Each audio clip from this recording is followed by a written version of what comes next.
한 본질과 새 율격의 삼위 동질의 하나님, 저희를 엄밀한 순종을 하도록 이끄시는 자극제는 예수 그리스도께서 어떤 분인지 바르게 아는 것에 있으며 저희의 평안과 기쁨도 여기서 길러 올리는 샘물입니다. 성령 하나님께서는 저희에게 믿음을 주시어 조성되지도 않았고 창조되지도 않은 분이시지만 영원히 태어나신 위격적 특성으로 존재하시는 영광의 광채며 동일 본질로 영원히 공존하시는 위격적 형상이신 그리스도만을 바라보게 하셨습니다. 삼위동질의 하나님은 저희 마음이 뒤쫓는 것이 세상의 허세와 겁만 본질을 한 허영심이라는 것을 잘 아시면서도 그렇게 하셨습니다. 저희는 거룩과 경건한 순종을 싫어하고 자기 의를 자랑하기를 기뻐하고 그것을 가지고 뿌듯해하고 있습니다. 생명의 씨를 심고 물을 주고 돌보면서 씨가 발효되고 새싹이 점점 자라는 것에서는 기쁨을 느끼지 못하고 있습니다. 자발적 순종에서 나는 기쁨은 그 사람이 그리스도의 친구라는 사실을 스스로 증명해 주는 것이었는데 저희는 계명에 대한 순종의 기쁨보다 자기 의에 대한 순종에서 오는 기쁨을 더 선호하고 있습니다. 자기 양심이 저희가 무엇을 추구하고 있는지 말해주고 있건만 양심의 소리도 듣고 있지 않습니다. 저에게 무엇이 옳고 그른지 알려주시는 성령 하나님이시여 저희가 따라야 할 순종의 진리에 대해서만이 아니라 순종의 기쁨도 함께 알려주시옵고 저희가 순종하도록 하실 때에는 그리스도께서 어떤 분인지 그 분의 권위에도 순종하게 하시고 입법권자의 명령 앞에서도 그 의도에 주목하여 순종하기도 하여 주시옵소서. 여행이 시작될 때는 힘이 나고 설렘으로 기대가 크다가도 여행이 점점 진행되면서는 만사가 귀찮고 음식도 입맛에 맞지 않아서 먹기 싫은 것처럼 교회에 와서도 처음에는 설렘과 기대와 그렇게 소망을 가지고 왔지만은 점점 적응이 되고 시간이 갈수록 귀찮고 싫어하는 것이 바로 저희들의 모습입니다. 전혀 변하지 않는 저희가 어떻게 해야 하나님의 사람다운 증거를 갖출 수 있을까 저희들은 고민하고 있습니다. 참된 그리스도인이라는 나무는 처음 심은 초기보다는 새참 풍파의 나이가 먹을수록 나이테도 많아지고 처음보다 나중에 뿌리를 더 깊이 내리고 굳건해지건만 그리고 점점 많은 열매를 맺건만 저희는 과연 어떠한 존재인지 돌아보고자 합니다. 나이가 들면 들수록 신앙의 연륜이 깊어지고 자기에 대해서 절망하지만 창조주, 섭리주 하나님을 의존하게 되는 것이 신앙의 모습입니다. 그렇게 그리스도인은 시대의 죄악에 맞서며 하나님의 계명에 불순종하는 자들과 맞서서 신앙 고백으로 실천으로 자기가 누군지를 증명하는 자들입니다. 그런 이들이 마침내는 그리스도와 함께 세상을 심판하고 정죄하게 됩니다. 그리스도와 함께 바른 교훈을 거스른 자들을 책망하고 처음 사랑을 버린 자들을 책망하며 자칭 선지자라 하는 이세벨을 용납하는 자들을 책망하고 열매 없는 어둠의 일에 참여하는 것을 책망하는 자들입니다. 그런데 세상과 어울려 하나님의 계명을 거스른 자가 어찌 세상을 정죄하고 심판할 수 있단 말입니까? 저희가 무엇에 대한 순종으로 하나님의 자녀인지 아닌지 말씀으로 살피게 하시옵고 회개하고 돌이켜 참된 회개의 삶을 살게 하여 주시옵소서. 악인들은 불순종을 증가하고 불순종을 용인하지만 경건한 사람들은 은사를 더욱 굳세게 하고 시대의 악 때문에 더 경계하여 자신을 살피고 있습니다. 저희 교회도 좋은 능력을 가지고 경건해 있으며 불순종을 받아들이지 아니하며 하나님의 말씀과 함께 통행하는 교회 되게 하여 주시옵소서. 이제 말씀 앞에 섰사오니 진리의 말씀이신 예수 그리스도께서 저희들에게 새겨 주시옵소서. 말씀으로 순종의 본을 보이신 예수 그리스도의 이름으로 기도합니다. 아멘.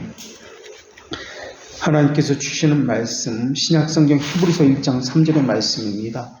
하나님의 말씀을 봉독합니다. 하나님의 말씀을 경청하십시오. 이는 하나님의 영광의 광채시요 그 본체의 형상이시라. 그의 능력의 말씀으로 만물을 붙드시며 죄를 정결하게 하는 일을 하시고 높은 곳에 계신 지극히 크신 이의 우편에 앉으셨느니라. 아멘. 초대교회 사람들은 어떻게 살았으며 무엇을 생각하고 살았으며 어떤 고민이 있었으며 그 고민들은 어떻게 해결하며 살았는지 그들과 지금 우리의 상황을 비교해 보면은 우리를 돌아보는 아주 좋은 계기가 될 것입니다. 그리스도교 1세대는 사도시대라고 불리는데 주 100년까지를 그리스도 1세대 또는 사도시대라고 부르고 있습니다. 이 시기는 복음 증거가 활발하게 진행되는 시기인데 동시에 세상의 가치관, 세상의 문명과는 엄청난 충돌의 시기였습니다. 종교의 자유가 있기 전인 313년까지는 그리스도교를 갖는다는 것은 한시도 편안함이 없는 그러한 삶을 살아야 했습니다. 물론 그 이후로도 정통신앙을 가지게 되면 종교의 자유가 있는데도 여전히 핍박의 대상이었습니다. 16세기 청교도 존 폭스가 쓴 순교사화 또는 순교사라는 이 책의 서문에 보면은 주는 그리스도시요 살아계신 하나님의 아들이시니이다 라는 베드로의 고백은 세 가지 사실을 우리에게 가져왔다라고 그렇게 기록하고 있습니다.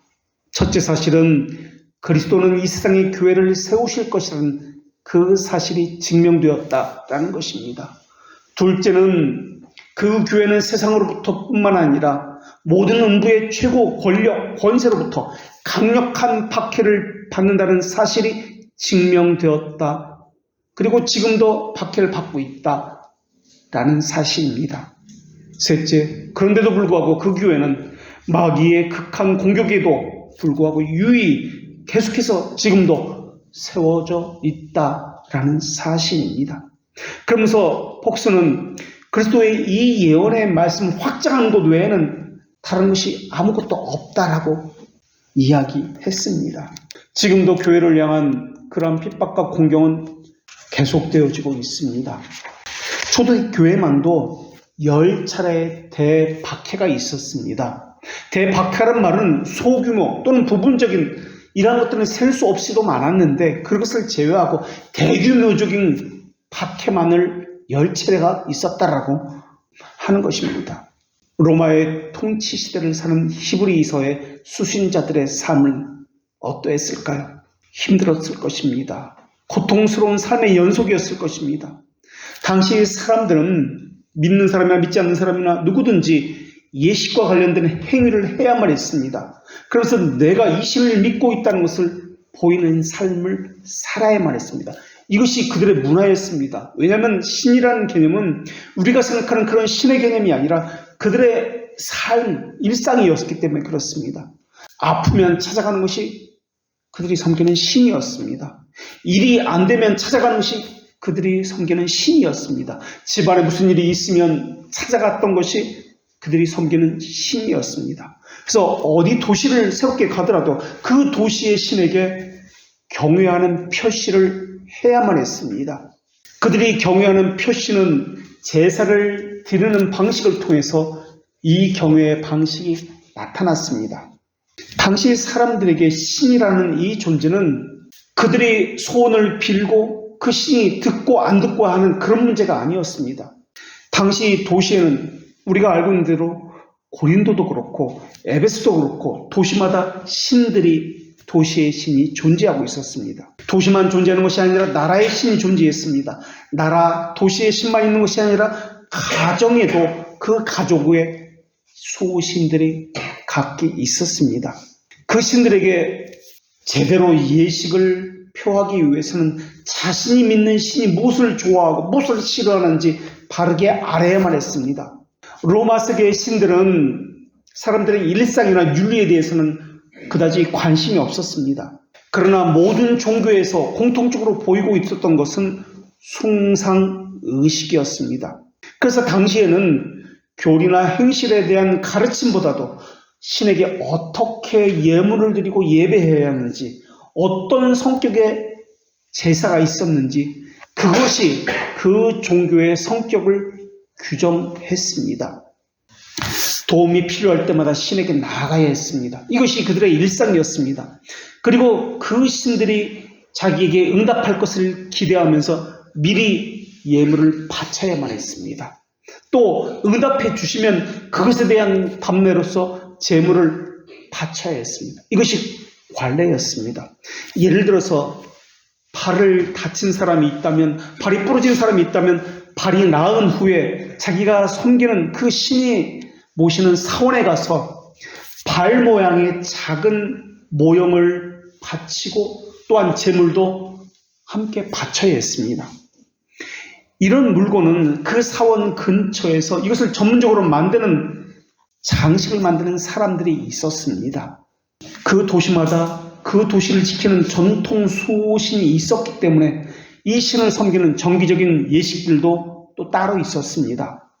그래서 사람들은 집안에 무슨 일이 있을 때 또는 그 도시를 지키는 수호신을 섬기고자 할 때 그때마다 가서 물건을 바치고 제물을 바쳐서 예식을, 제사를 행해야 했습니다. 이것은 의무였습니다. 여기에 더해서 로마 통치자에게, 로마 황제에게 바치는 예식도 있었습니다. 나중에는 살아있는 황제를 예배의 대상에까지 포함시켰습니다. 그러다가 데키우스 황제 시대에는 황제신 이외에는 그 다른 신도 경배해서는 안 된다는 법령을 내리게 됩니다. 그러니까 황제에게만 제사를 해야 한다는 법을, 명령을 내렸던 것입니다. 이렇게 당시에는 신들로 가득 찬 세계였습니다. 그래서 당시 그 어떤 신에게 경배하기를 거부하는 것은 그 신에게 무례를 범하는 것이라고 여겼고, 그 신을 섬기는 사람들을 멸시하는 행위라고 그렇게 여겼습니다.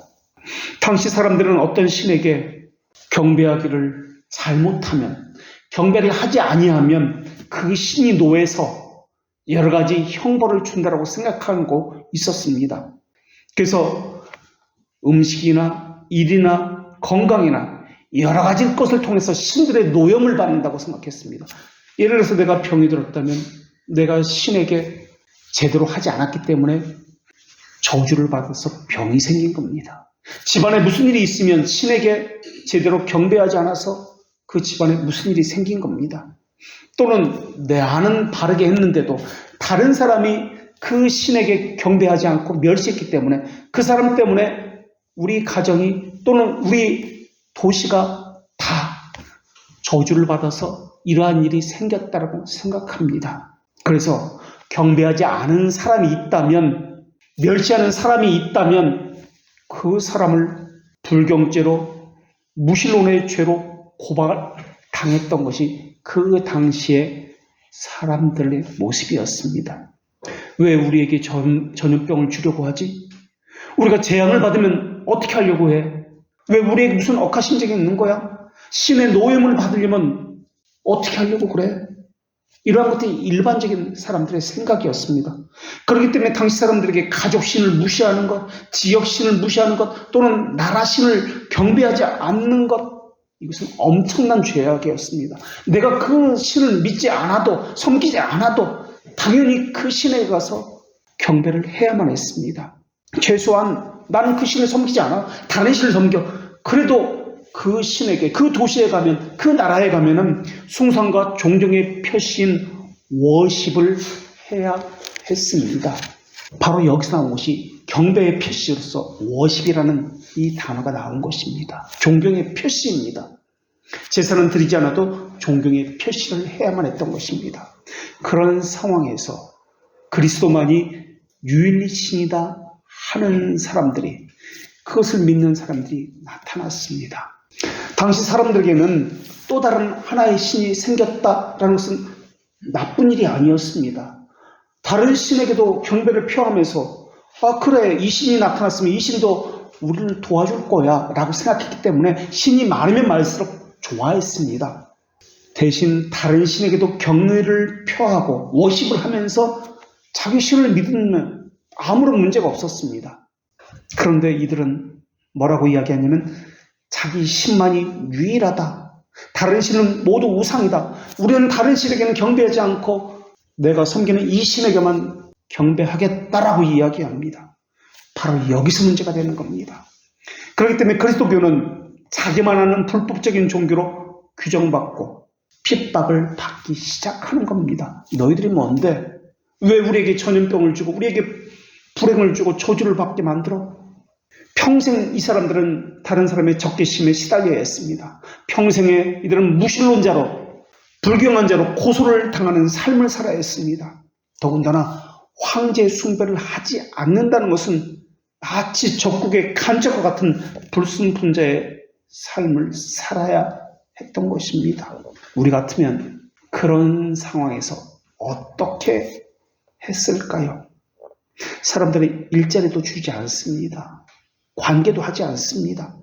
아니, 일자리 주지 아니하고 관계를 하지 않는 것은 그만두고라도 늘 감시를 당하고 고발을 당하는 그러한 삶을 살아야 했습니다. 감옥에 갇히고 재산은 몰수당합니다. 이런 남편하고 못 살겠다, 이런 아내하고 못 살겠다, 이혼 도장을 찍자고 하고 자녀들은 뿔뿔이 흩어집니다. 가정이 깨어져 버립니다. 로마 시민들은 자기 신을 믿으려면 모두가 다 평화롭게 살아야지 왜 분란을 주고 사회에 혼란을 야기해? 도저히 그들의 사고가 이해가 되지 않습니다. 모두가 더불어 사는 세상 아니야? 왜 우리가 섬기는 신을 거부해? 왜 이렇게 그래서 우리에게 재앙을 불러일으키는 것이지? 네로 황제 시절에도 다른 신들을 거부해서 로마시가 9일간 불에 타는 재앙을 받은 것 바로 너희들 때문에 아니야? 그런 상황이라면 믿음이 무엇인지 다시 생각해 보게 될 것입니다.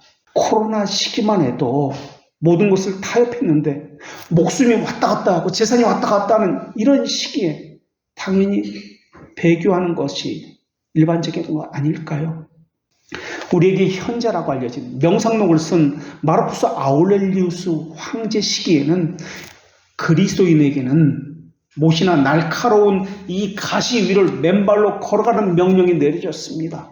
또 어떤 사람은 근육과 혈관이 남아나지 않을 때까지 가시 채찍질을 맞아서 죽이는 그러한 형벌이 내려졌습니다. 이 시기에 우리가 잘 아는 서머나 감독 폴리캅이라는 사람이 불에 타 죽었습니다. 트라야누스 황제 시기에는 이그나티우스가 사제의 밥으로 던져졌습니다. 도미티아누스 황제 시기에는 예루살렘 교회 시몬은 십자가형을 받았고 우리가 잘 아는 사도 요한은 불에 끓는 그 기름 속으로 던져질 뻔하다가 반모섬으로 추방을 당했습니다.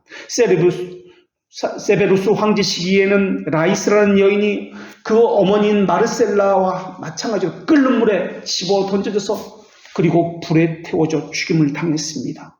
그런 사람들이 이 땅에 살았던 적이 있습니다. 그리고 지금도 그렇게 사는 사람이 있습니다. 우리는 생각하기를 초대교회나 또는 중세 또는 종교개혁 시기에 가장 많은 순교자가 있을 것이다 라고 생각하지만 사실은 그렇지 않습니다. 근현대 교회 시대에 가장 많은 순교자가 가장 많은 믿는 것 때문에 죽임을 당한 사람이 이 시기에 있었다는 사실을 우리가 기억해야 할 것입니다. 만약에 그들의 신앙과 우리의 신앙이 다르다면 그들이 잘못된 신앙을 가졌던지 아니면 우리의 신앙이 잘못되었든지 둘 중에 하나일 것입니다. 이교도 철학자인 켈수스는 178년에 이런 고집스럽고 자기만은 그리스도인들을 논박하는 참된 가르침이라는 작품을 저술했습니다. 켈수스라는 철학자는 그리스도인 거룩한 헬라 정신을 반대하는 성가신 폭도들이라고 이야기합니다. 거름떡이 구덕에 있는 구더기와 같은 하찮은 무리라고 징후했습니다. 그러면서 켈수스는 그리스도인들이 신들에게 경배하기를 거부하는 것만, 자기 신들에게만 경배하는 것을 거부하는 것만 뉘우친다면 그들이 가진 이상한 특징이 있는데도 불구하고 그래도 우리는 용서해 주실 거다라고 이야기했습니다. 당시 사람들의 생각도 이 철학자 켈수스와 다를 바가 없었습니다. 켈수스 보기에는 그리스도교는 매우 비합리적이었습니다. 다른 것도 그렇지만 육신을 입고 이 땅에 와서 인간이 되셨다는 사실은 터무니없다고 생각되었습니다. 켈수스는 완전하고 불변하신 하나님이라고 너희들이 이야기하고 있는데 어떻게 불변하신 하나님이 변해서 자기를 낮추어서 어린아이가 될 수 있느냐고 그렇게 질문을 합니다. 켈수스의 저서는 남아있지는 않습니다. 그런데 알렉산드리아 교장이었던 오리게네스가 켈수스 반박이라는 책을 쓰면서 켈수스의 주장이 전해지고 있습니다. 그들이 말하는 하나님은 선하고 아름답고 행복한 분으로서 가장 아름다운 상태로 존재한다고 말한다. 만일 그런 상태에서 하나님의 사람에게 내려온다면 하나님은 선에서 악으로 변해서 내려온 것 아닌가? 가장 좋은 곳에서 가장 사악한 곳으로 변화되는 것 아닌가? 누가 이 같은 변화를 선택하겠는가? 하나님이 이런 변화를 겪을 수 있는 존재란 말인가? 이것이 켈수스의 질문이었습니다. 켈수스는 하나님의 아들이 동정녀에게 불가사에게 태어났다는 주장도 믿을 수 없다고 얘기했습니다. 사람들도 그렇게 생각했을 것입니다. 저렇게 유식하고 저명한 위대한 대학자가 거짓말을 할 리가 없다. 틀릴 리가 없다. 이러한 것이 초대교회 시대만 그랬던 것일까요? 지금 사람들의 생각은 어떠하고 있을까요? 시대는 바뀌었지만 지금도 여전합니다. 이 켈수스의 영향력이 얼마나 강했느냐면 켈수스의 책이 나오고 나서 70년이 지나도록 그 이후에 70년이 지난 이후에 우리가 잘 아는 암브로시우스가 오리게네스에게 반박서를 쓰도록 권유를 하게 됩니다. 그러니까 교회에 대한 비판, 그 잘못된 영향력은 세상 사람들의 잘못된 시각은 70년간이나 지속되고 있었다라는 것입니다. 그래도 기독교인들은 거짓 고소에 대해서 주님께서도 아무런 응대를 하지 않았다라고 여겼기 때문에 거기에 대해서 아무 말도 하지 않았습니다. 켈수스가 제기한 비판들은 신앙인의 눈으로 보면 말도 안 되는 주장들이었기 때문에 그렇습니다. 이런 주장들에 대해서 참된 신앙을 가진 사람들은 믿음이 조금도 흔들리지 않았기 때문에 반박할 이유도 없고 가치도 없었다고 생각합니다.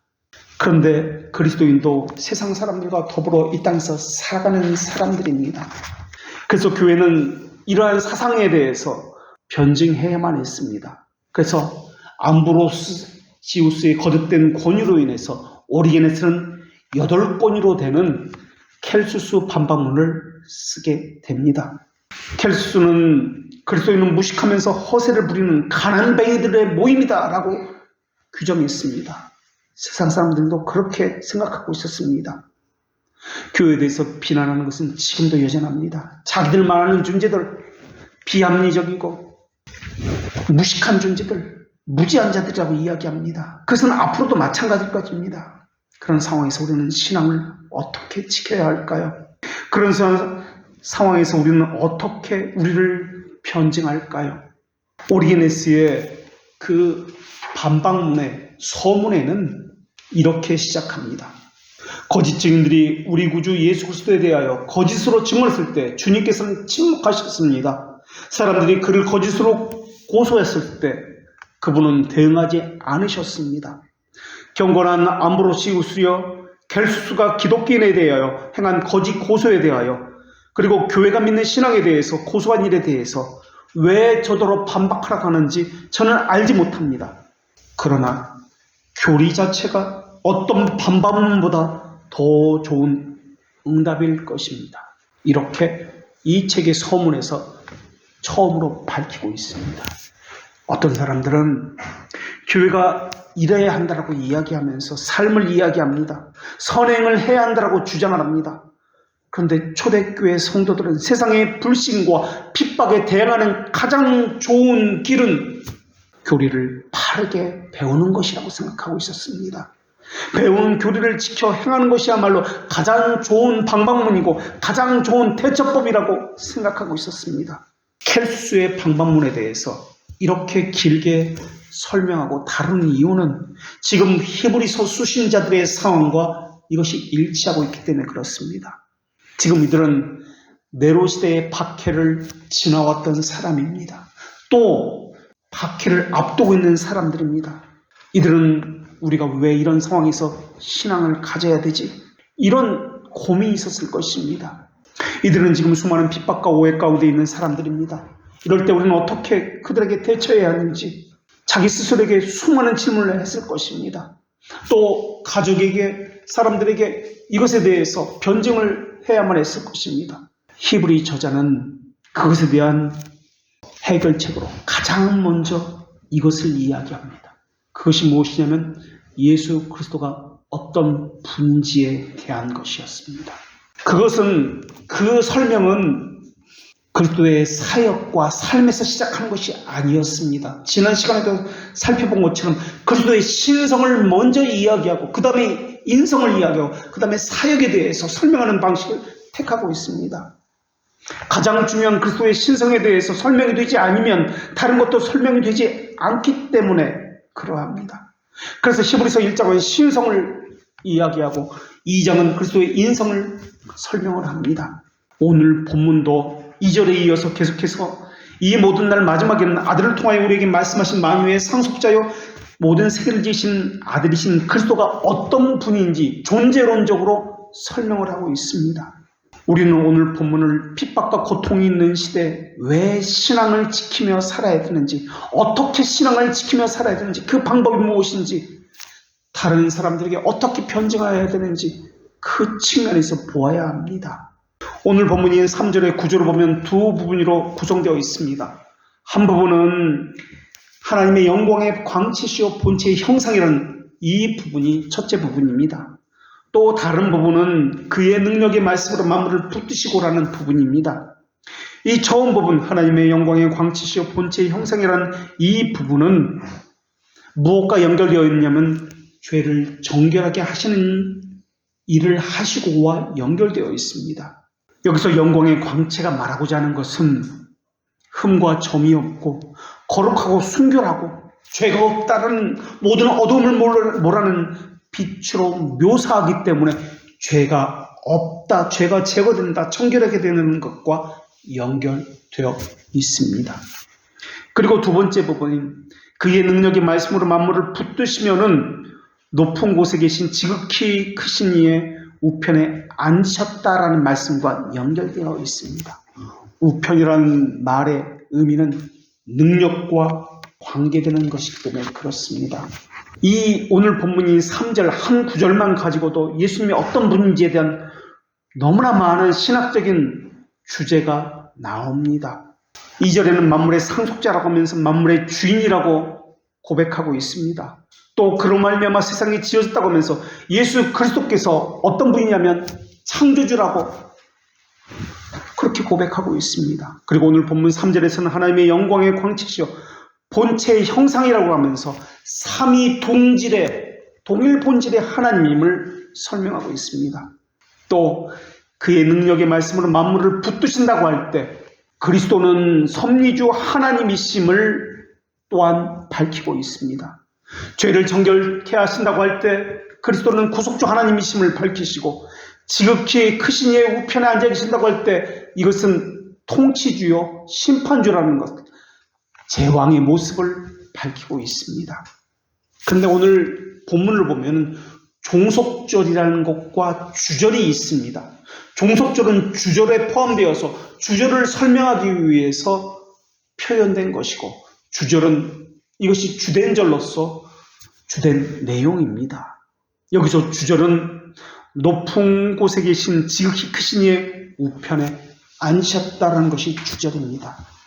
그러니까 통치주, 심판주라는 것을 이야기하기 위해서 창조주라는 것을, 섭리주라는 것을, 구속주를 가져와서 설명하고 있다라는 것입니다.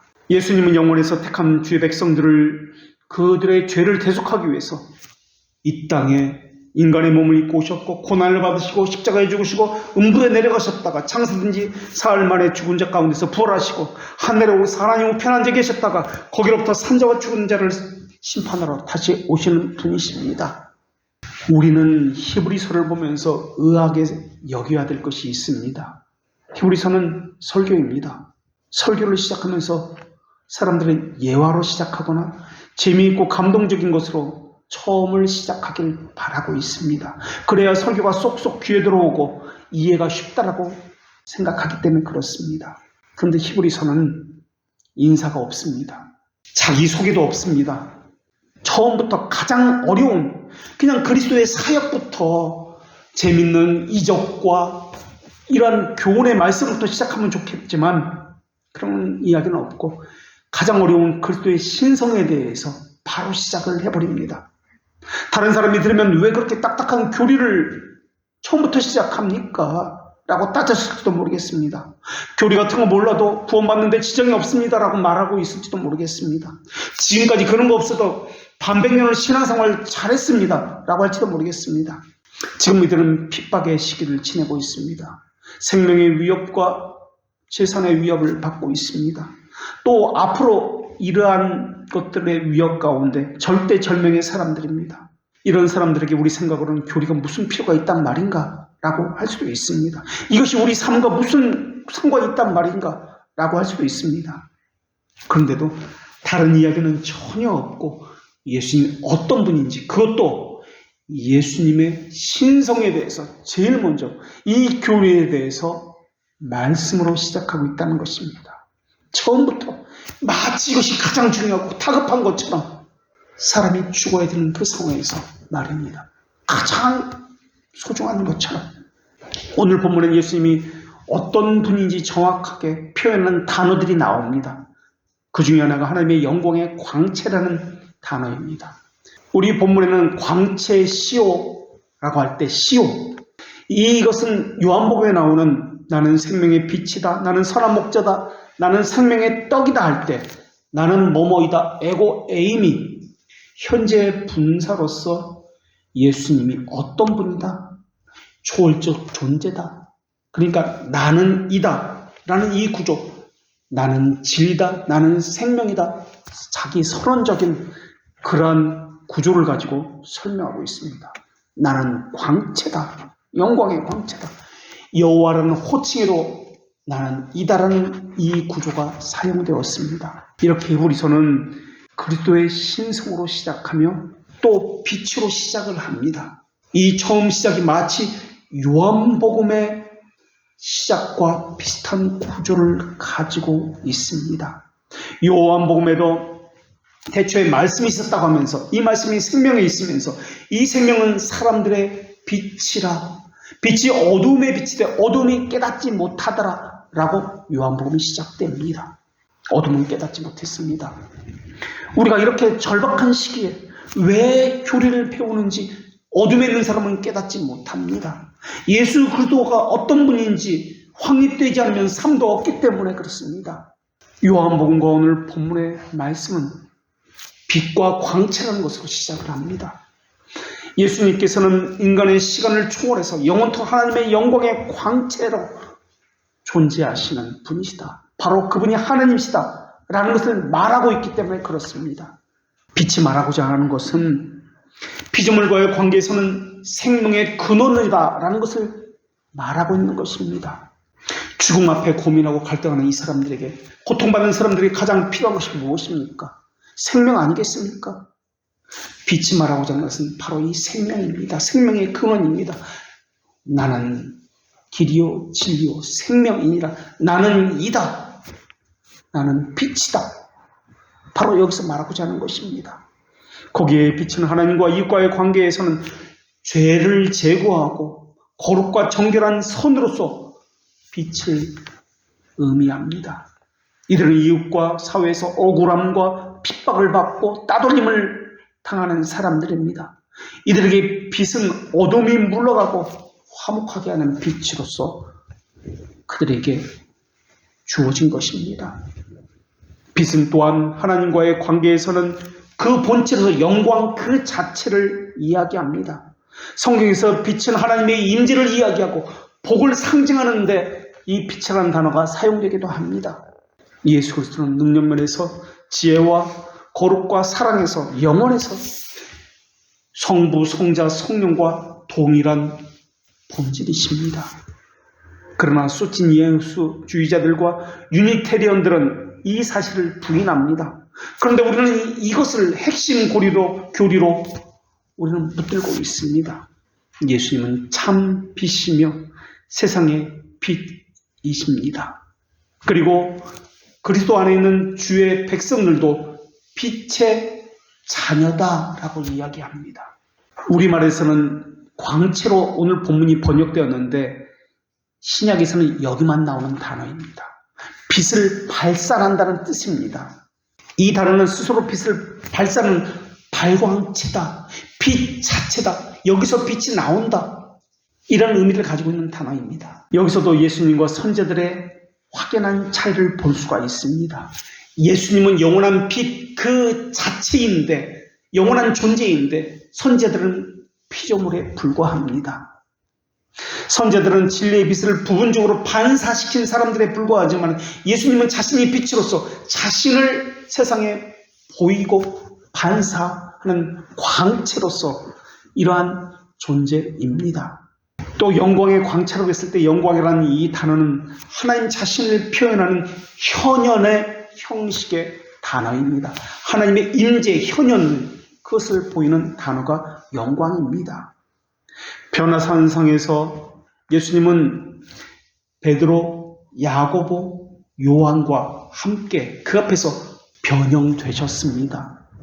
성경은 그 얼굴이 해같이 빛나고 옷이 빛과 같이 휘어졌다라고 그렇게 표현하고 있습니다. 이때 호련히 빛난 구름이 그들을 덮이며 구름 속에서 소리가 나서 이르시되 이는 내 사랑하는 아들이요 내 기뻐하는 자니 너희는 그의 말을 들으라 라는 음성이 이 세 제자들의 귀에 들려왔습니다. 어둠이 조금도 없으신 하나님의 현현이 바로 예수 그리스도라는 것을 변화산상에서 제자들에게 보이셨던 것입니다.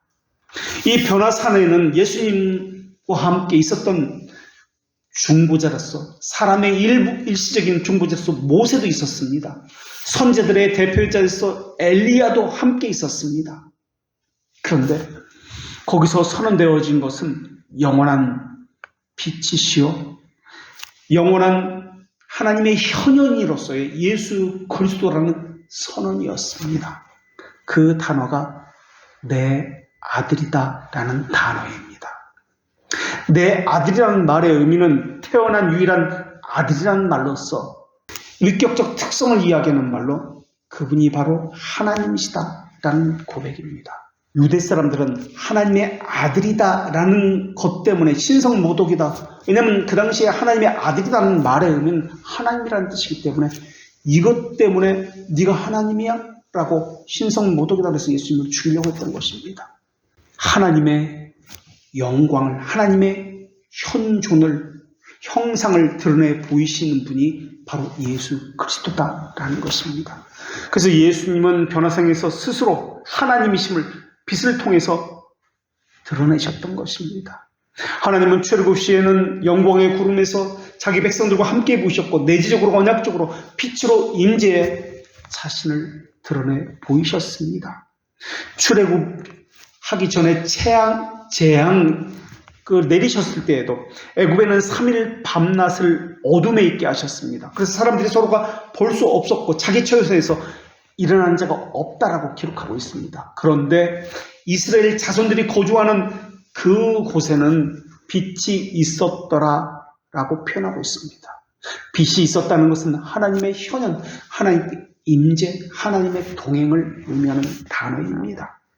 솔로몬 성전은 물론이고 이사야 성전에서도, 이사야가 있었던 그 성전에서도 하나님은 빛으로서 임재하셨습니다. 빛은 하나님의 임재의 영광이고 현존을 의미하는 단어입니다. 그래서 성경에서 기도의 문구나 찬양의 문맥에서 이 빛이라는 단어를 자주 보게 됩니다. 시편 기자는 시편 80편에서도 이렇게 기도합니다. 이스라엘 목자여 귀를 기울이소서, 그룹 사이에 좌장하신 이여 빛을 비추소서. 시편 104편 2절에서도 마치 변화상의 모습처럼 이렇게 시편 기자가 고백하는데 주께서 옷을 입음같이 빛을 입으시며 하늘을 휘장같이 치시며, 변화상에서 예수님의 옷이 빛을 입었다라고 표현되는 것과 그렇게 비슷하게 표현되고 있습니다. 이사야 선지자는 메시아를 대한 예언을 이렇게 합니다. 흑암에 헤매던 백성들이 큰 빛을 보고 사망의 그늘 땅에 거주하였던 자에게 빛이 비치도다. 마치 히브리서의 수신자들은 지금 흑암에 거하고 있습니다. 사망의 그늘진 땅에 거하고 있습니다. 자신들은 이렇게 생각했을 것입니다. 그렇다면 우리를 생명으로 인도하려고 우리에게 빛을 주시는 분 어디에 계신단 말입니까? 이런 고통스러운 상황에서 벗어나길 원했을 것입니다. 이런 이들에게 가장 필요한 것은 생명이었고 빛이었을 것입니다. 그게 바로 예수 그리스도라는 것을 지금 밝히고 있는 것입니다. 그렇기 때문에 영광의 빛, 그 빛인 예수 그리스도를 통해서 하나님을 발견하지 못하는 사람은 다른 방법으로도 하나님을 발견하지 못하는 사람입니다. 예수 그리스도의 신성을 통해서 예수님이 어떤 분인지 이것을 통해서 교리를 통해서 발견하지 못하는 사람은 그 무엇으로도 하나님을 만나지 못하는 사람입니다. 예수 그리스도를 본 자만이 하나님을 본 것이듯이 예수 그리스도의 아는 자만이 하나님에 대해서 아는 자입니다. 왜냐하면 아버지 하나님과 아들 하나님은 하나이기 때문에 그렇습니다. 이것이 바로 하나님의 아들이라는 뜻입니다.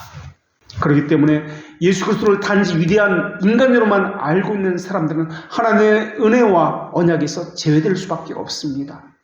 그래서 신앙 고백서에서도 구조를 보면은 예수 그리스도의 신성을 먼저 고백한 다음에 인간이 돼서 종으로 오신 인성을 그 이후에 고백하는 구조를 가지고 있습니다. 인성을 통해서 신성을 보는 것이 아니라 신성을 통해서 인성을 보는 것이 합당하기 때문에 그렇습니다.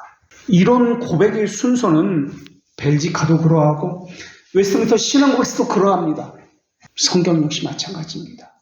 오늘 본문이 히브리서도 그러하지만 요한복음도 빌립보 2장도 그 구조를 따라서 그대로 고백합니다. 성경이 가장 중요하게 가르치는 것은 첫 번째가 사람이 하나님에 대해서 믿어야 할 것이 무엇인지입니다. 그 다음에 사람이 하나님께서 요구하는 본분이 무엇인가, 순종해야 할 그것이 무엇인가, 삶이 그 다음에 나옵니다. 사람이 무엇을 믿어야 하는지 교리를 먼저 가르치고 그 다음에 어떻게 해야 되는지 삶을 가르친다는 것이 성경과 신앙고백서의 공통점입니다.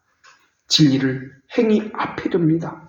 삶 이전에 교리가 있습니다. 그렇게 함으로써 진리가 행함의 기초가 되고 교리가 삶의 기초가 된다는 것을 가르쳐주고 있습니다. 이것이 성경 전체의 구조입니다. 이것은 그리스도에게서 그대로 적용됩니다. 그리스도의 신성이 먼저 나오고 선제라고 이야기합니다. 영원 전에 영원에서 계셨다 선제가 나오고 그 다음에 예수님의 인성이 그 다음에 나옵니다. 비아가 나옵니다. 그 다음에 승귀 다시 제자리로 하늘 통치자로서 세워지는 이 승귀가 나오는 것입니다. 어떤 사람들은 교리가 중요한 것이 아니라 삶이 중요하다고 이야기합니다. 먹고 살아야 하기 때문에 지금 핍박의 시기이기 때문에 어떻게 살아야 할지 어떻게 살아남아야 할지가 가장 중요하다고 이야기합니다. 그러나 그것은 성경이 가르치는 바가 아닙니다. 성경은 먼저 교리에 대해서 가르칩니다. 그런 다음에 그 어떻게 살아야 이것이 나옵니다. 로마서도 그런 구조이고 히브리서도 그런 구조입니다.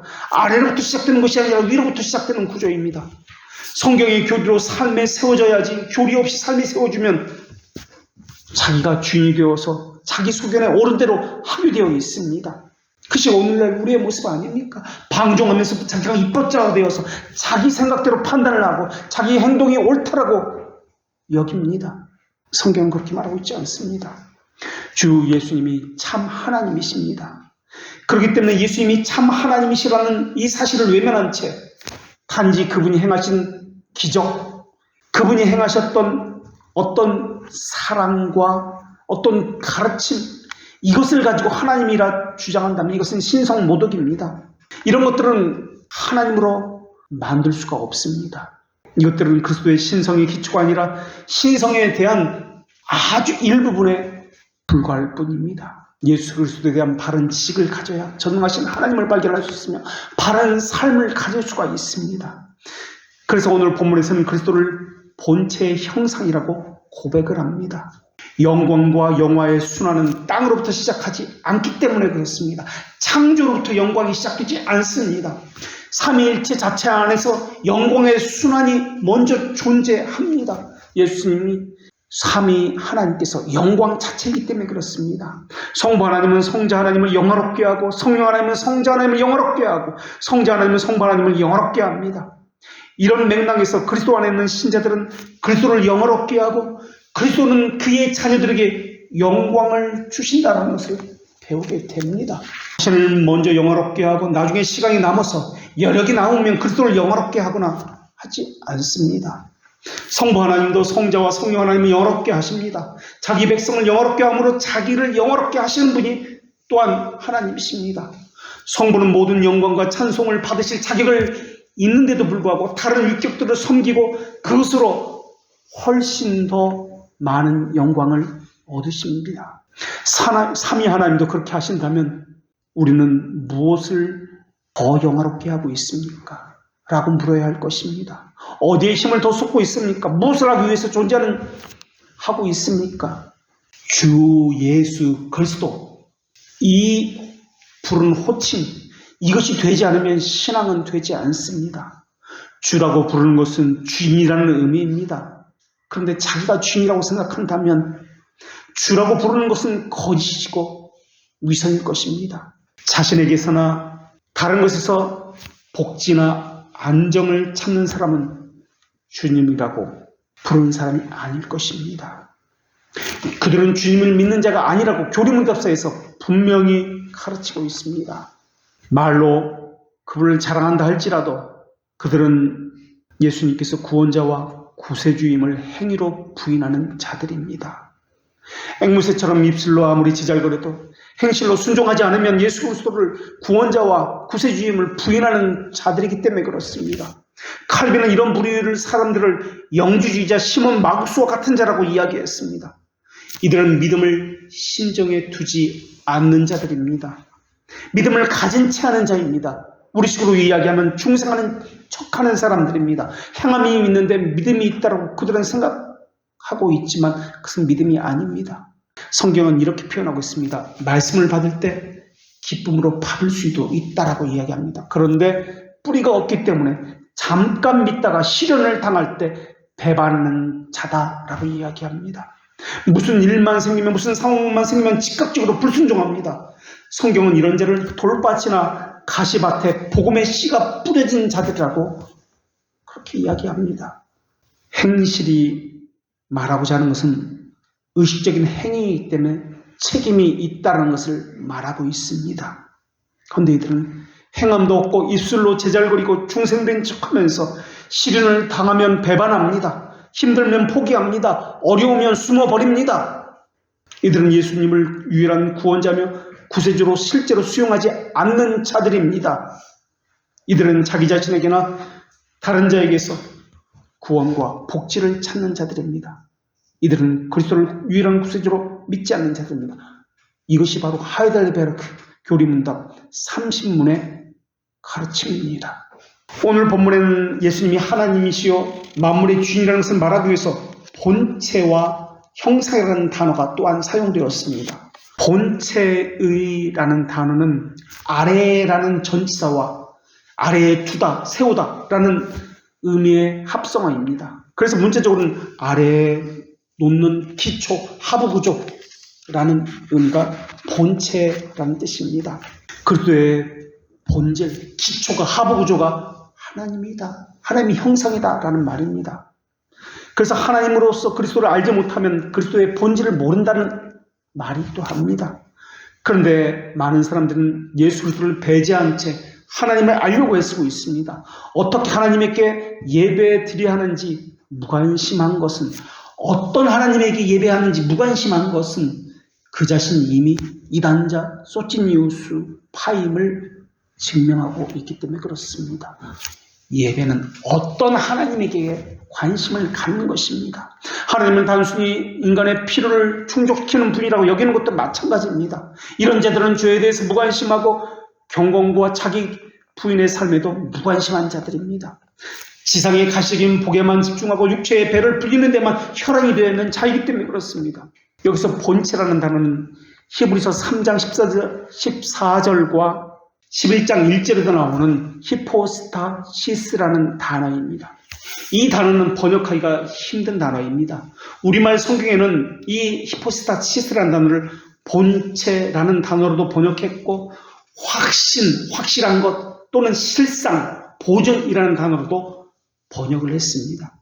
예를 들어서 히브리서 11장 1절에서는 히포스타시스라는 단어를 믿음이 바라는 것들에 보장할 수 있는 기초와 실체라는 의미에서 실상이라는 단어로 번역했습니다. 위격적 특성을 말할 때 쓰는 단어가 이 히포스타시스입니다. 삼위일체할 때 위격, 이 단어가 히포스타시스입니다. 그렇기 때문에 이 단어는 때로는 본질, 때로는 실제, 때로는 실존, 어떤 단어로 여러 가지로 번역되어지고 있습니다. 그런데 이 단어는 substance, 본체, 인격, 본질로 번역하는 것과 assurance 또는 confidence, 확실한 것, 확신, 이렇게 번역되어질 수 있는데 그 차이는 어떤 측면에서 말하고 있느냐에 따라 그 번역이 여러 가지로 달라진다는 것입니다. 같은 단어 히포스타시스인데 하나님의 측면에서 말하고 있으면 본체와 인격으로 번역되어야 합니다. 이것이 사람의 측면에서 말하고 있으면 확실한 것, assurance나 confidence로 번역이 되어야 합니다. 근데 오늘 본문에서는 이 그리스도의 히포스타시스라는 단어가 성부 하나님과 동일 본질이라는 것을 말하고 있기 때문에 본체로서 번역이 되어졌습니다. 그런데 히브리서 11장에서는 사람의 입장에서 본 측면과 하나님의 측면 둘 다를 말해줘야 하기 때문에 같은 히포스타시스라는 단어로도 확신과 본체 둘 다를 포함해서 실상이라는 단어로 번역되어진 것입니다. 그 다음에 본체의 형상이라고 할 때 형상이라는 단어인데 형상으로 번역된 단어는 신약 성경에서 여기만 나오는 단어입니다. 이 형상이라는 단어는 찍힌 자국, 표시라는 뜻과 또 특정, 특색이라는 뜻이 있습니다. 톱잎 발자국에 나무, 금속 같은 곳에 글을 새겨서 양각, 도장, 문체를 새겨 놓는 것과 같은 그런 단어로서 이 형상이라는 단어가 사용되었습니다. 그러니까 형상이라는 이 단어는 영어의 캐릭터와 같은 것인데 하나님의 속성, 그것을 그리스도에게 똑같이 새겨 넣었다, 똑같이 동일하다 라는 의미로서 이 형상이라는 단어가 쓰여진 것입니다. 일체라는 것입니다. 동등하다, 동일 본질이다 이런 뜻입니다. 그래서 하나님의 아들은 하나님의 어떠하심을 보여주는 표상이자 양각된 구현입니다. 하나님은 그리스도 안에서 그리스도로 말미암아 정확해 라는 의미입니다. 그래서 예수님은 나를 본 자는 아버지를 보았다라고 말씀하셨던 것입니다. 그리고 나와 아버지는 하나다라고 말씀하셨던 것입니다. 그 다음에 나오는 말씀이 그의 능력의 말씀으로 만물을 붙드시며라는 말씀인데 만물의 보존자라는 뜻입니다. 예수님은 친히 창조하신 세계를 방치하지 않습니다. 보존하고 다스립니다. 본문에서 만물을 붙드실 때라고 할 때, 붙드신다라고 할 때 이것은 나르다, 운반하다는 의미가 있는 동사인데 이것에 나르는 대상에게 관리하고 지배하는 힘을 미칠 때 쓰는 단어입니다. 그러니까 어떤 사람이 어떤 것을 움직일 때 기계를 사용하든지 아니면 손의 힘을 사용하든지 마찬가지로 그리스도께서도 어떤 것을 움직이고 관리하실 때 말씀을 통해서 다스리고 그들을 관리하신다라는 것을 보이는 단어입니다. 그리고 오늘 본문의 말씀이라는 것은 로고스가 아니라 레마라는 단어를 사용합니다. 로고스와 레마라는 단어는 둘 다 말씀이라는 뜻이지만 구분해보자면 말씀은 이론적인 측면에서 진리라는 뜻에 가깝고 레마는 살아있는 말씀, 입에서 나간 명령에 가까운 표현입니다. 욥기에 보면은 그는 북편 하늘의 허공의 표시며 땅을 공간의 다심이라고 하고 있는데 천체의 보존, 지구가 공중에 떠있는 것이라는 것은 하나님의 형상인 예수 그리스도 능력 때문에, 말씀의 능력 때문에 라고 고백하고 있는 것과 마찬가지입니다. 예수 그리스도는 말씀의 능력으로 비와 눈을 명하여 땅에 내리게 하십니다. 하늘문을 여시고 명령하여서 광풍을 일어나게 하시고 바다 물결을 말씀으로 명령하여 일으키시는 분이십니다. 붙들고 계신다는 동사는 분사형으로 유지하고 보존한다는 의만이 아니라 인도하고 다스린다는 의미도 들어있습니다. 그러니까 오늘 본문에는 예수 그리스도께서 어떤 분인지에 대해 설명하는 단어들이 나오는데 영광의 광채, 본체의 형상, 말씀의 능력으로 만물을 붙드신 이라는 이런 단어들이 나옵니다. 그런데 이런 단어들은 히브리서에만 나타나는 단어가 아니라 일반적으로 초대교회에 널리 알려진 찬송시, 그리스도 찬송시라고 하는데 또는 그리스도 찬미시라고 하는데 여기서 가져왔다고 봅니다. 이런 그리스도 찬미송은 여기만 나온 것이 아닙니다. 고린도전서 8장 6절, 빌립보서 2장 6절 이하의 말씀, 고린도서 1장, 고린도전서, 고린도후서 여기저기 일반적으로 사람들은 이것이 그리스도가 표현한 고백의 내용으로 구전적으로 고백하면서 자기 신앙을 지켰던 것을 볼 수가 있습니다. 그래서 오늘 본문을 다른 말로 그리스도 찬미송이라고 이야기합니다. 근데 특이한 것은 2절에서는 하나님께서 아들을 통해서 말씀하셨다고 했는데 오늘 본문에서는 말씀하시는 주체가 아들입니다. 이 이야기는 말씀의 주체가 아들이라는 말의 의미는 예수님이 창조주다, 보존주다, 섭리주, 통치다라는 것을 밝힌다는 것입니다. 그 다음에 나오는 단어가 죄를 정결케 하시는 이라고 했는데 그것은 그리스도의 속죄사역을 이야기합니다. 여기서 처음으로 히브리서에서 제사장직을 말씀합니다. 그런데 다른 성경에 보면 여기 전치사구가 들어있는데 그 자신으로 말미암아라는 전치사구가 들어가 있습니다. 죄를 정결케 하는 사역은 예수 그리스도로 말미암아라는 것입니다. 정결케 하는 일이라는 것은 영어에서 카타르시스, 정화라는 어원을 가지고 있는 단어인데 깨끗하게 하다, 정결하게 하다는 뜻입니다. 처음에는 이 용어는 농업 용어였다가 나중에는 의식적 정결 또는 신체적 정결, 제의적 정결 그리고 그리스도의 죽음을 통한 죄로부터의 정결에까지 적용된 단어입니다. 그리고 오늘 본문에서는 죄를 정결케 하는 사역을 부정과거 시제로 사용되어서 이미 다 드렸다, 더 이상 드릴 필요가 없다는 의미로 이 단어가 사용되었습니다. 완전한 속죄 행위를 행하신 그리스도께서 성도의 의로움과 거룩함이 되시기 때문에 그렇습니다. 그런 다음에 높은 곳에 계신 위엄의 우편에 앉으셨다라는 말씀이 나옵니다. 승기를 이야기합니다. 위엄이라는 단어는 하나님을 나타내는 표현입니다. 하나님 보호자 우편은 영광의 자리며 예수님께서 이 땅에 내려오시기 전에 앉아 계셨던 자리입니다. 이 구조를 보면 선지하신 하나님, 이 땅에 내려오신 비하의 하나님, 다시 승리하신 하나님, 이러한 구조를 가지고 있습니다. 이것이 찬미송의 구조입니다. 그 자리는 승천 후에 비로소 처음으로 앉은 자리가 아닙니다. 원래부터 앉아있던 그 자리였습니다. 앉으셨다는 표현은 두 가지 중요한 사실을 말해줍니다. 첫째는 속죄 사역을 감당하기 위해서 더 이상 지상에 계실 필요가 없다는 것을 의미하는 단어입니다. 완성하셨다, 안식에 들어가셨다는 의미를 또한 표현하고 있습니다. 둘째는 그 영광의 자리에서 통치자 역할을 하고 있다는 것을 말해주고 있습니다. 그래서 빌립보서 2장 9절에서는 만물을 그 발 아래 복종하게 하셨다, 무릎 꿇게 하셨다라고 표현하고 있습니다. 예수님은 완전한 신성을 가지신 하나님이십니다. 이것이 고통받는 이들에게 위로가 되어주시며 이 고통의 상황 가운데에서 유일한 해결책이 되었습니다. 예수님의 신성은 영화에 나르는 모든 것을 드러내실 것입니다. 오늘 말씀은 예수님은 하나님의 근본 본체시고 형상이라는 말씀입니다. 심판주여, 통치주여, 섭리주라는 말씀입니다. 오늘 본문에서 말씀하고 있는 것은 그리스도의 제의적인 대제사장적 의미와 메시아적인 제왕적인 의미, 이것을 말하고 있습니다. 이것이 히브리서의 전체 주제입니다. 이제 히브리서 1장 3절을 가지고 히브리서 전체의 주제에 하나씩 풀어가게 될 것입니다.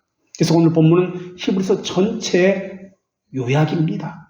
다시 말해서 히브리서의 핵심은 예수 그리스도는 하나님의 아들이시요 하나님의 대제사장입니다. 라는 말로 요약됩니다. 사실 교리를 배우는 것이 십자가의 도처럼 사람들에게 미련하게 보일지도 모르겠습니다.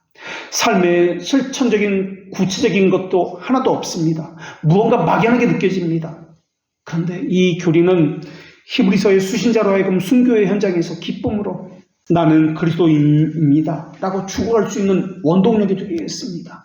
다른 사람에게 미련하게 보이는 것이지만 이 교리야말로 가장 실천적이고 가장 신앙과 우리 삶의 기본이 되는 좌표요 반석입니다. 이것이 오늘 우리가 가지고 있어야 할 삶의 지침서요 신앙의 핵심입니다. 이것이 바로 오늘 우리에게 주시는 하나님의 말씀입니다. 기도하겠습니다. 참되고 영원하신 삼위동질의 하나님, 예수 그리스도께서 어떤 분인지 저희 오성으로는 이해할 수 없습니다. 그러나 하나님의 말씀을 수단으로 믿게 하셨습니다. 하늘에 있는 완전한 지식과 혜택도 즐기게 하셨습니다. 그러나 십자가에서 상처를 입으시고 죽임을 당하신 그리스도가 하나님의 영원한 자비하심을 명시하시는 것을 저희에게 선명하게 보이셨음을 이 시간 고백한 것 같이 저희도 저희가 행하는 말과 행동이나 마음의 제세가 하나님의 한량없는 정의나 자비에 어울리게 하여 주시옵고 하나님의 덕과 선하심이 공공은행에 수치를 받지 않도록 저희 자신을 하나님 앞에 내놓은 것에 어울리는 것인지 깊이 생각하는 자세를 갖게 하여 주시옵소서. 그리스도께서 충분하게 상처를 입지 않은 것처럼 생각하는 저희들이 혹시 있다면 또 저희가 그리스도에게 상처를 입히고 있는 것은 아닌지 돌아보는 저희가 되게 하여 주시옵소서. 저희가 그리스도를 더 비참하게 만들고 있지는 않는지도 저희 행위를 살피게 하여 주시옵소서. 무엇보다도 히브리서 전체의 주제처럼 예수 그리스도는 하나님의 아들이요 하늘의 대제사장이시다는 고백이 저희 삶과 삶의 핵심을 이루게 하시옵고 그것에 증거와 열매가 있게도 하여 주시옵소서. 대제사장으로 순종의 본을 보이신 예수 그리스도의 이름으로 기도합니다. 아멘.